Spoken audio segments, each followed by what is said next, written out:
최근 미국에서 ICE 이민세관 단속국 요원의 총격에 의해서 한 여성이 이렇게 사망하게 되는 그러한 사건이 있었습니다.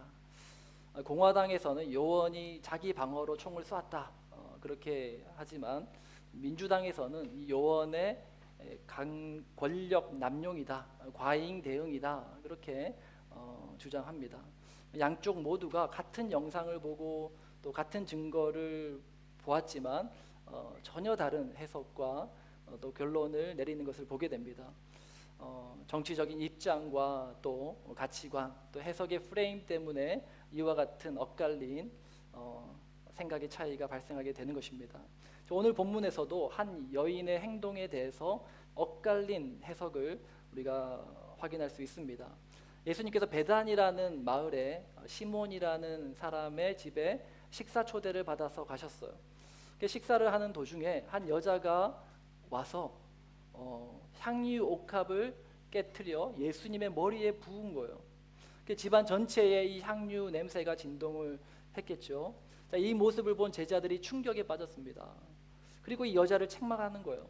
근데 이 제자들이 여자의 행동을 책망하는 그 말 속에 세 가지 숨은 의미를 우리가 좀 발견할 수 있고, 또 반대로 예수님은 제자들의 그런 세 가지 숨겨진 그 마음의 생각들을 아셨고 또 그에 대한 다른 견해를 말씀을 하시는 것을 보게 됩니다.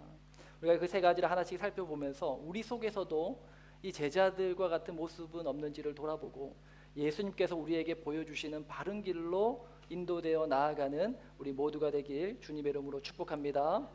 자, 제자들이 이 여자의 행동을 보고 처음 들었던 생각이 뭐였을까요? 여자의 행동은 이것입니다. 7절 말씀해 보시면 여자가 매우 귀한 향유 한 옥합을 가지고 나와서 식사하시는 예수의 머리에 부으니. 우리가 옛말에 이런 말이 있습니다. 밥 먹을 때는 뭐도 안 건드린다? 개도 안 건드린다. 그런 말 들어보셨습니까? 밥 먹을 때는 개도 안 건드린대요. 근데 예수님께서 맛있게 지금 식사하는 중이었어요. 근데 한 여자가 갑자기 다가오더니 예수님의 머리에 향유를 부은 거예요. 또 조금이 아니라 그 한 병 채로 그걸 깨트려 가지고 콸콸콸 예수님의 머리에 쏟아 부은 겁니다. 집안 전체에 향유 냄새가 진동을 했겠죠. 사전에 집주인의 허락을 받았을까요? 모르겠습니다. 사전에 예수님의 수제자였던 베드로와 상의를 했을까요? 그건 안 했던 것 같아요. 누가 말릴 겨를도 없이 순식간에 일어난 일이었습니다. 아무 설명도 없이 다가와서 예수님의 머리에 향유를 부은 이 여자를 보고 제자들은 어떻게 생각했습니까? 어떻게 생각했을까요? 너무 즉흥적이고 너무 충동적인 행동이다. 사전에 좀 예고 좀 하지.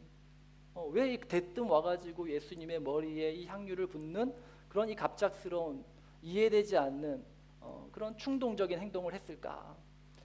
그러나 예수님은 이 여자의 행동에 대해서 전혀 다른 생각을 가졌습니다. 그녀는 옳은 행동을 했다라고 예수님께서 판단하셨고요. 또 이렇게 말씀하셨습니다. 12절 말씀인데요. 우리 12절 말씀을 함께 읽겠습니다. 이 여자가 내 몸에 이 향유를 부은 것은 내 장례를 위하여 함이니이다. 무엇을 위해서 한 것이라고요? 장례를 위해서 한 것이다. 예수님 자신의 죽음을 위하여 이 여자가 나의 머리에 향유를 부은 것이다. 그렇게 예수님께서는 말씀하시는 거죠. 여인은 아무 예고 없이 예수님께 나와서 향유를 부었지만 사실 그녀는 이미 계획하고 준비한 것을 행한 거예요. 그리고 주님도 이 여인이 자기에게 와서 향유를 부을 것을 아셨을까요? 모르셨을까요? 모르실 일 없죠. 그리고 예수님은 이 여인의 행동이 복음이 전해지는 곳마다 함께 증거될 것이다 라고 말씀하십니다. 그 말은 이 여인의 행동은 오래전부터 계획된 하나님의 섭리 가운데 하나라는 거예요. 그러므로 진짜 충동적이고 진짜로 즉흥적인 사람은 사실은 이 여자가 아니라 바로 예수님의 제자들이었어요. 오늘 본문 8절 말씀 함께 읽겠습니다. 시작. 제자들이 보고 분개하여 이르되 무슨 의도로 이것을 허비하느냐. 여자는 가만히 와가지고 자기가 준비해온 향유를 부은 것뿐이었어요. 여자는 조급해하지도 않았고 재촉하지도 않았습니다. 그냥 자신의 일을 묵묵히 했을 뿐이에요. 그런데 제자들은 그 모습을 보고 어떻게 했어요? 즉시 붕괴했다. 분노를 넘어가지고 완전 뚜껑이 열렸다. 화를 내는 거죠. 여자의 말을 들어보려고도 하지 않았어요. 그냥 자기 눈앞에 펼쳐진 이 광경을 보고 자신들의 마음속에 있는 말이 그냥 입 밖에 튀어나온 거죠. 제자들이 볼 때 여자의 행동이 즉흥적이고 충동적이었다라고 생각할 수 있습니다. 왜냐하면 전혀 그들이 예상치 못했던 상황이기 때문이에요. 그러나 제자들의 눈에 그렇게 보인다고 해서 여자가 그렇게 즉흥적이거나 충동적으로 행한 것은 아니라는 것을 우리가 알아야 됩니다. 그러니까 바울이요, 고린도 교회를 방문할 계획을 2번이나 세웠어요. 사도 바울이 전도 여행을 하면서 고린도 교회를 내가 방문하겠다, 그렇게 이제 2번씩이나 예고를 했단 말이에요. 그런데 그 2번 모두 그 계획이 틀어지게 돼요. 그랬더니 고린도 교회 사람들 가운데 바울의 진정성에 대해서 의심하는 사람들이 생겼습니다. 그때 그 시절에 지금처럼 카톡이나 전화가 있는 것도 아니고 분명히 그 전에 온다고 했는데 깜깜무소식인 거예요. 2번이나 똑같은 일이 있으니까 이 고린도 교회 성도들도 바울이 과연 바울의 말을 믿을 수 있나, 바울의 사도성을 의심하는 사람들까지 생기기 시작했습니다. 바울이 뭐라고 말합니까? 고린도 후서에 이렇게 말하는 거죠. 너희를 지나 마게도냐로 갔다가 다시 마게도냐에서 너희에게 가서 너희의 도움으로 유대로 가기를 계획했다라는 거예요. 이렇게 계획할 때에 내가 어찌 경솔히 하였겠느냐. 혹 계획하기를 육체를 따라 계획하여 예예하면서 아니라 하는 일이 내게 있겠느냐. 내가 내 생각대로 이게 계획을 짜가지고 아니면 말고 그렇게 했겠느냐. 그렇지 않다라는 거죠. 바울은 철두철미하게 계획하고 이 선교 여행을 짰어요. 그리고 고린도 교회도 내가 방문해야지 그렇게 다짐을 했어요. 그런데 그 계획이 틀어지게 됐다라는 거예요. 그런데 우리가 잘 알듯이 이 바울의 선교 여정은 누가 인도했습니까? 성령님께서 인도하신 거예요. 사도행전 16장에 보면은 바울 일행이 아시아의 말씀을 전하고 싶었어요. 계속해서 아시아 지역을 돌면서 이제 복음을 전하고 싶었지만 성령님께서 그 아시아로 가는 길을 막으시고 마게도냐로 이끄신단 말이죠. 20장에서도 사도행전 20장에서도 많은 사람들이 바울을 유대 예루살렘으로 가는 것을 막았어요. 하지만 성령의 감동하심으로 바울은 유대 예루살렘으로 향해 가는 것을 보게 됩니다. 철저하게 바울은 물론 내가 계획을 세우고 또 여행의 일정을 짰지만 그러나 그 과정 속에서 성령께서 인도하시는 그 방향대로 간 그러한 사람이었다라는 것이죠. 여러분, 성령의 인도는 마치 뭐와 같냐면 바람과도 같다라고 성경은 말씀합니다. 요한복음 3장 8절 말씀이죠. 우리 함께 다 같이 읽어보겠습니다. 시작. 바람이 임의로 불매 내가 그 소리는 들어도 어디서 와서 어디로 가는지 알지 못하나니 성령으로 난 사람도 다 그러하니라. 그러니까 바람이 불 때 바람이 어디서 와서 어디로 가는지 잘 모르잖아요. 이렇게 불었다가 저렇게 불었다가 예상치 못한단 말이죠. 물론 지금은 어플을 보면은 바람이 여기서 불겠다 저기서 불겠다 대충 알 수 있지만 그 시절에는 몰랐겠죠. 그와 같이 성령도, 성령의 인도하심도 그런 거예요. 그와 같다라는 겁니다. 성령님께서는 우리를 예상치 못한 곳으로 인도하실 수도 있습니다. 하지만 성령님께서 결코 즉흥적이신 분이거나 또 무계획적이신 분이거나 충동적이신 분은 아닙니다. 단지 성령 충만하지 못한 자의 시선에서는 그 성령의 인도하심이 이해가 안 될 뿐입니다. 제자들이 꼭 그와 같은 거예요. 사실 진짜 충동적이고 진짜 즉흥적인 사람은 누구냐? 자기가 보는 대로 판단하고 자기 중심적으로 생각하는 그 사람, 그 사람이 가장 즉흥적이고 충동적인 사람인 거예요. 바울이 고린도 교회를 방문하지 못한다라는 이유로 자기 중심적으로 판단하고 함부로 생각했던 그 고린도 교회 사람들이 문제였던 거죠. 우리는 종종 상대의 행동만 보고 그 마음을 판단할 때가 있습니다. 내가 이해되지 않으면 충동적으로 말하고 또 내 기준에 맞지 않으면 경솔하다라고 그렇게 정죄를 하기도 합니다.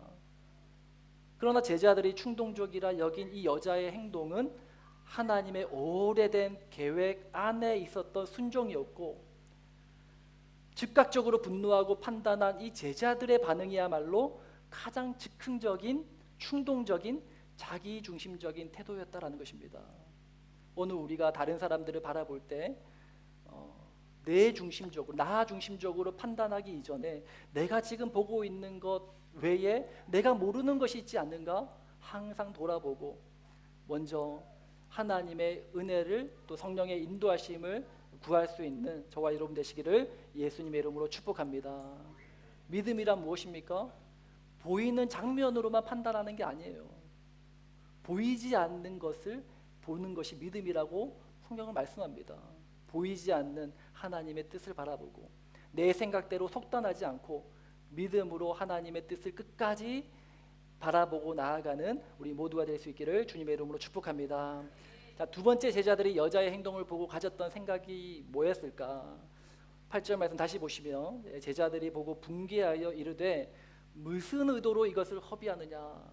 제자들이 이 여자에게 이렇게 말로 책망하는 거예요. 무슨 의도로 이것을 허비하느냐, 왜 이것을 낭비하느냐, 왜 이렇게 어리석은 판단을 했느냐.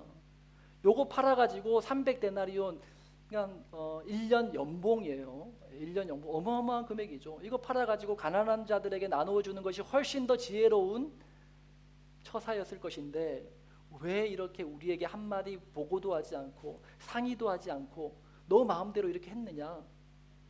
제자들은 여자가 비효율적이고 비합리적인 선택을 했다라고 생각을 한 거예요. 그러나 사실 이 여자는 제자들이 생각하는 것처럼 정말 아무 이유 없이 그냥 예수님의 머리에 향유를 부은 것입니까? 아니었죠. 여자의 그 행함은 그 목적이 분명하다라고 성경은 말씀합니다. 예수님 말씀하셨죠. 예수님의 장례를 위한 것이다. 장례를 위한 것이다. 여러분 장례식을 이렇게 좀 해보신 분들은 그리고 준비하신 분들은 아실 거예요. 제가 이제 예전에 젊었을 때에 이 과일 가게에서 알바를 한 적이 있는데 그때 제일 최고의 손님이 누구냐면 장례식장에서 오시는 손님, 바로 그 병원 옆에 이제 과일 가게가 있었거든요. 그럼 그 병원에서 이제 장례식이 늘 이게 자주 있잖아요. 그러면 그 장례식에는 뭐 여러 종교, 기독교는 우리가 뭐 그런 거 하지 않지만 뭐 종교가 없으신 분들이나 또 뭐 다른 종교에서는 이렇게 제사상을 차린단 말이에요. 그러면은 그분들이 오시면 최고급 과일을 달라고 하세요. 묻지도 따지지도 않아요. 제일 비싼 거, 제일 좋은 거, 배면 제일 이렇게 보기에도 좋고 크고 돈 안 아까워해요. 하물며 이 여자가 이 예수님의 죽음이 임박했음을 알고 그 예수님의 죽음을 위한 향유를 붓는단 말이에요. 자기에게 있는 가장 귀한 향유를 주님께 부은 거예요. 예수님의 죽음을 준비하는 일이었기 때문에 그 귀한 향유 옷값을 깨트리는 것을 전혀 아까워하지 않았던 것입니다. 그러나 제자들은 뭘 몰랐어요? 예수님의 죽음이 임박했다는 사실을 몰랐던 거예요.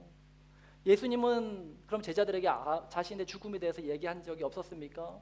아니죠. 제자들에게 이미 여러 번 나는 이제 세상 죄를 지고 가서 십자가에 달려 죽게 될 것이다 예고한 바 있어요.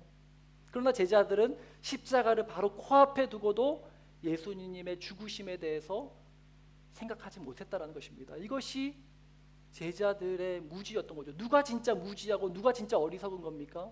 제자들이 생각하는 것처럼 이 여자의 행동이 어리석고 무지한 것입니까? 아니면 예수님의 죽음을 알지 못하고 자기 생각대로 판단하고 책망했던 이 제자들이 정말 무지하고 어리석었던 것입니까? 여러분 지혜는 무엇입니까? 가치 판단을 정확하게 할 줄 아는 것이 지혜 아닙니까?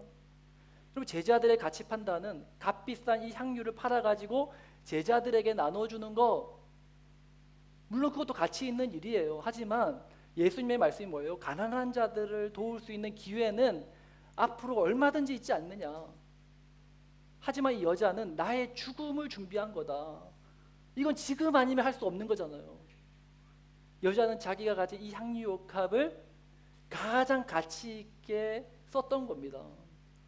여러분, 가치는요, 시기와 때에 따라서 달라지는 거예요. 똑같은 물건이라 하더라도 어느 시기와 어느 때에 그것이 존재하느냐에 따라서 그 가치는 완전히 달라져요. 10년 전의 금과 지금의 금값이 얼마나 차이 나는지 아십니까? 10년 전에는 한 돈에 20만 원 정도 했더라고요. 지금 얼마냐? 100만 원입니다. 어마어마한 차이죠. 여러분, 비수기와 성수기의 요금이 달라요. 성수기에 이번에 이제 가족들 와가지고 여행 한번 가려면 어마어마해요. 다 비싸요. 가치는 시기와 때에 따라서 달라지는 겁니다. 제자들이 예수님의 죽음을 알았더라면 이 여인의 행동이 쓸데없다 말하지 못했을 거예요. 제자들이 몰랐던 것이 무엇입니까? 시기와 때를 분별하지 못했던 것이죠. 지금 내가 무엇을 집중해야 하는지 아는 것이 지혜입니다. 공부하는 학생들은 공부해야 할 때 공부하고 놀 수 있을 때 놀고, 그게 지혜로운 거거든요. 근데 공부 못하는 학생들은 어떻게 합니까? 공부해야 될 때 놀고 싶고 또 놀 때에 공부 때문에 제대로 놀지도 못하고, 그게 어리석은 거죠. 부모의 지혜는 무엇입니까? 최근에 제가 이렇게 조금 이제 나이 든 여성분들이 눈물 없이는 읽을 수 없는 F인 여성분들을 말하는 것 같아요. 그런 글을 봤습니다. 이런 글의 내용이에요. 한번 들어보십시오. 여인은 꿈에서 눈을 떴다. 주변은 낯설지 않은데 이상하게도 너무 오래전 풍경이 눈앞에 펼쳐졌다. 작은 방, 벽에는 색이 바랜 스티커, 바닥에는 장난감 블럭이 흐트러져 있었다.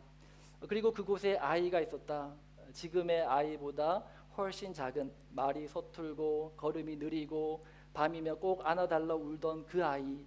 아이의 손은 따뜻했고 머리에서는 익숙한 비누 냄새가 났다.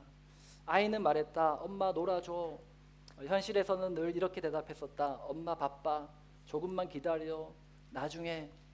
그런데 꿈속의 여인은 아무 말 없이 바닥에 앉아 아이와 눈을 맞췄다. 시간이 얼마나 흘렀는지도 모르게 놀아주었다. 그리고 뒤에 글이 이어지는데 뭘 이야기하는 거예요? 이제 나이가 들어서 아이는 이미 다 큰 성년이 되어버렸어요. 그런데 이제 꿈을 꿨는데 아이가 정말 어릴 때 집안을 난장판을 만들고 벽에 낙서를 하고 그렇게 짓궂게 장난치던 그 아이 때의 모습으로 다시 돌아간 거예요. 그때는 이 시간이 그렇게 지긋지긋하고 빨리 끝나버렸으면 좋았을 텐데 시간이 지나서 돌이켜보니 그때가 엄청난 축복이었구나. 아이가 부모 손 안에 있는 시간은 10년밖에 안 된대요. 10년, 태어나서 10년까지는 엄마밖에 몰라요. 아빠밖에 몰라요. 엄마 최고, 아빠 최고. 근데 10년이 지나면 10살이 되면 어떻게 해요? 애들이 엄마, 아빠랑 노는 것보다 친구들이랑 노는 게 더 좋아요. 또 10년이 지나면 남자친구, 여자친구 만나러 가느라 정신이 없겠죠. 또 10년이 지나면 결혼한 아내, 남편 챙기느라 정신이 없을 거고, 또 10년이 지나면 지 자식 챙기느라 정신이 없고, 부모와 함께 하는 시간은 고작 10년밖에 되지 않는다라고 합니다. 지금 누릴 수 있는 행복, 우리가 그 행복을 놓치고 살아가고 있지는 않는가? 영적으로 지혜로운 것은 무엇입니까? 에베소서 5장 15절 16절 말씀이죠. 그런즉 너희가 어떻게 행하는지 자세히 주의하여 지혜 없는 자 같이 하지 말고 오직 지혜 있는 자 같이 하여. 그 지혜 있는 자는 어떻게 행하는 것입니까? 16절에 세월을 아끼라 때가 악하니라. 여기서 세월을 아끼라라는 이 말은 주어진 기회들을 값을 치르고서라도 사들여라라는 뜻이에요. 그때 잘할 걸, 그때 좀 열심히 공부할 걸, 그때 좀 열심히 섬길 걸, 시간이 지나고 나서 후회해봐야 의미 없다라는 거예요. 나중에 하면 되지. 가장 어리석은 말이라는 것입니다. 하나님 보실 때 내가 가장 가치 있을 때가 언제인지 아십니까? 나라는 존재가 가장 상한가, 가장 가치 있을 그때. 하나님 보실 때 나의 가장 가치 있을 때는 바로 지금인 거예요. 지금이 나의 가장 젊고 가장 이쁘고 가장 멋지고 가장 건강한 때 아닙니까? 내일 하루가 지나면 또 하루만큼 더 늙고 더 힘 빠지고 가치가 떨어지는 거예요. 그러니까 하나님 보실 때 지금이 내가 가장 가치 있을 때라는 거예요. 그리고 가장 가치 있는 지금의 시간을 하나님이 나에게 주신 그 은혜의 기회이고 그 가치를 나중에 내가 드릴게요가 아니라 지금 하나님의 영광 위하여 아낌없이 드릴 줄 아는 저와 여러분 되시기를 주님의 이름으로 축복합니다. 자, 제자들은 여인을 보고 말했습니다. 왜 이렇게 어리석게 낭비하느냐? 그러나 예수님 말씀하세요. 지금이기 때문에 옳은 거다. 지혜는 지금 가장 가치 있는 것을 알아보는 데 있다는 겁니다. 공부할 때 공부하지 않으면 그 기회는 다시 오지 않아요. 아이를 안아줄 수 있을 때 안아주지 않으면 그 기회는 다시 돌아오지 않습니다. 하나님께 내 전심을 드릴 수 있을 때 드리지 않으면 그 가치는 점점 떨어지는 겁니다. 오늘 내 인생의 가장 젊을 때, 가장 건강할 때 하나님께 나의 이 가장 가치 있는 것을 내어 드릴 줄 아는 가장 지혜로운 자들이 되시기를 주님의 이름으로 축복합니다. 자, 마지막 세 번째로 제자들이 여자의 행동을 보고 가졌던 생각이 무엇일까요? 우리 9절 말씀을 함께 읽겠습니다. 시작. 이것을 비싼 값에 팔아 가난한 자들에게 줄 수 있었겠도다 하거늘. 이 향유 팔아가지고 가난한 자들에게 나눠줬더라면 더 의롭게 쓸 수 있었지 않겠느냐. 왜 이렇게 의롭지 못하냐. 제자들이 자신들이 생각하는 의로움의 기준을 가지고 이 여자를 책망하는 거예요. 제자들의 말도 옳아 보였지만 사실 의로움에는요, 제자들이 생각하는 그 의로움에 가장 중요한 게 빠져 있었어요. 예수님의 생각은 어땠을까요? 11절 말씀입니다. 가난한 자들은 항상 너희와 함께 있거니와 나는 항상 함께 있지 아니하리라. 단순히 있을 때 잘해라 그런 의미가 아니죠. 구제, 나눔, 섬김, 희생, 너희의 착한 행실 다 중요한데 앞으로 얼마든지 할 수 있는 거야. 그런데 이것 없이는 너희들이 행하는 그 모든 의로운 것은 다 아무짝에 쓸모없는 겁니다. 그게 뭐예요? 예수님의 십자가 죽으심인 거예요. 그 전에 먼저 주님이 십자가에 달려 죽으셔야지 그 은혜에 의하여 우리는 진정한 구제를 할 수 있는 거죠. 그 십자가가 빠진 구제는 뭐예요? 내 의를 쌓는 거예요. 십자가 없는 의는 자기를 드러내는 의일 뿐입니다. 십자가에서 흘러나온 의만이 진정한 복음의 열매를 맺게 되는 줄 믿으시는 저와 여러분 되시기 바랍니다. 예수님은 우리가 가져야 될 의로운 행실이 어떤 것인지를 알려주십니다. 13절 말씀입니다. 우리 함께 다 같이 읽습니다. 시작. 내가 진실로 너희에게 이르노니 온 천하에 어디서든지 이 복음이 전파되는 곳에는 이 여자가 행한 일도 말하여 그를 기억하리라 하시니라. 이 여자의 행동이 어떤 미담이나 단순한 해프닝이 아니라 이것이 복음의 핵심이다라는 거예요. 그녀의 행한 행동이 복음이 전파되는 곳마다 그 여자의 행한 일도 함께 증거되어야 되리라. 이 말은 두 가지 의미가 있습니다. 첫 번째는 이것 자체가 복음의 정수라는 거예요. 여자가 향유 옥합을 깨트렸잖아요. 그 향유 옥합이 온 집안에 가득하게 향기가 퍼졌잖아요. 그게 십자가의 능력이라는 거예요. 예수님의 깨어짐, 예수님의 십자가 사건이 온 천하에 퍼지게 되어 죽어가는 영혼들을 살리는 능력이 되는 것.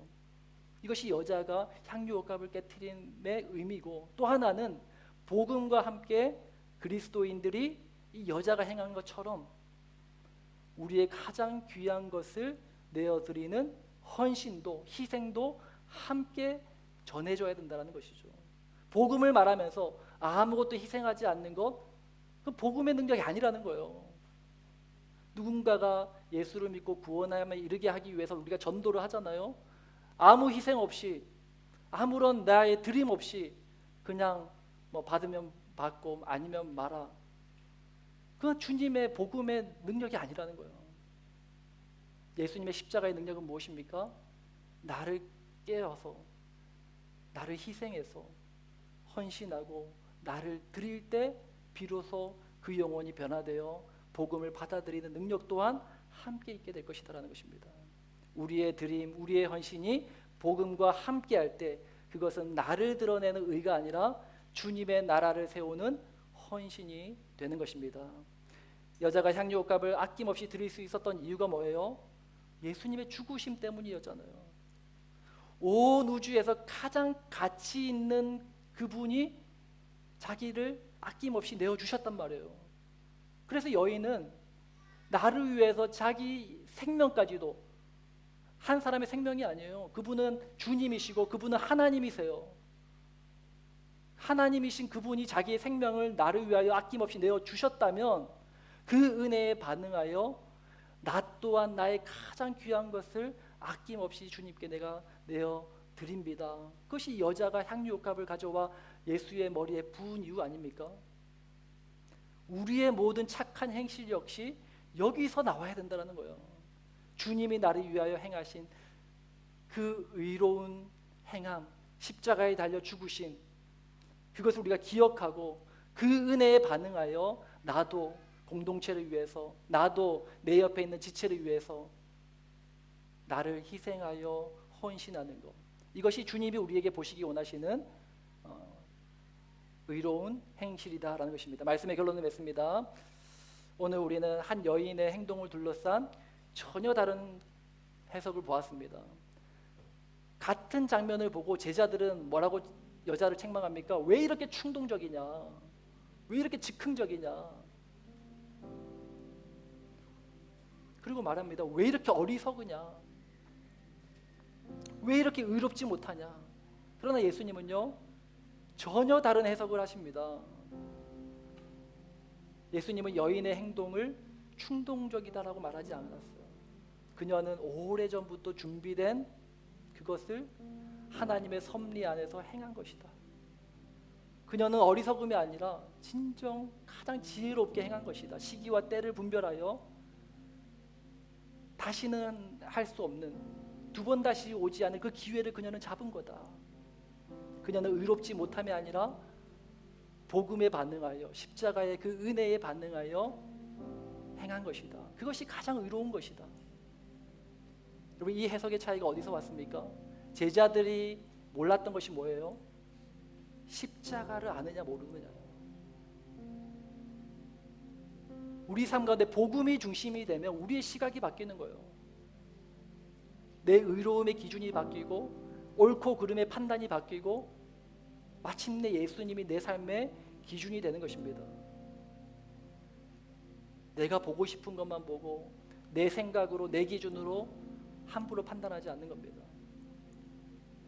예수님의 십자가를 붙들고 그 인생 가운데 가장 가치 있는 것들을 붙드시고 그 가치 있는 것을 주님 위하여 아낌없이 내어드릴 줄 아는 우리 하늘샘교회 모든 성도님들 되시기를 주님의 이름으로 축복합니다. 우리 신앙의 말씀을 생각하면서 이 찬양으로 주님 앞에 나아가기 원합니다. 주님, 우리가 십자가의 은혜를 붙들기 원합니다. 우리가 십자가를 외면하지 않게 하여 주시고 우리의 모든 착한 행실이, 우리의 모든 의로움이 십자가의 은혜에 대한 반응으로서 흘러나오게 하여 주옵소서. 우리 함께 그 생각 가지고, 그 마음 가지고 모여를 지나 찬양하며 나아가겠습니다. 모여를 지나 하나님이 부르러, 모여를 지나 아버지 품으로, 모여를 지나 모여를 지나 하나님 품으로 한 걸음씩 나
주님께 가까이 나아갑시다. 보혈을 지나 보혈을 지나 하나님 품으로 하나님 품으로 보혈을 지나 보혈을 지나 아버지 품으로 아버지 품으로 보혈을 지나 보혈을 지나 하나님 품으로 하나님 품으로 한 걸음씩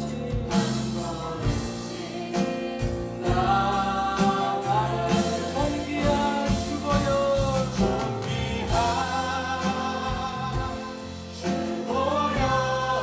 내 영을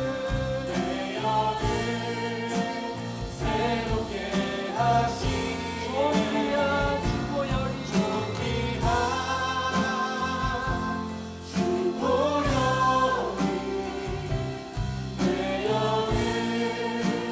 주보혈 내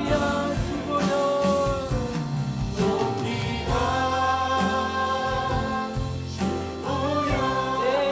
새롭게 하십니다.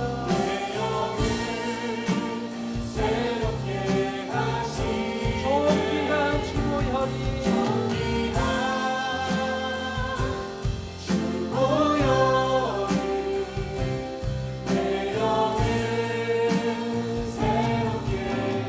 함께 기도하며 나아갑니다. 주님의 보혈은 존귀합니다.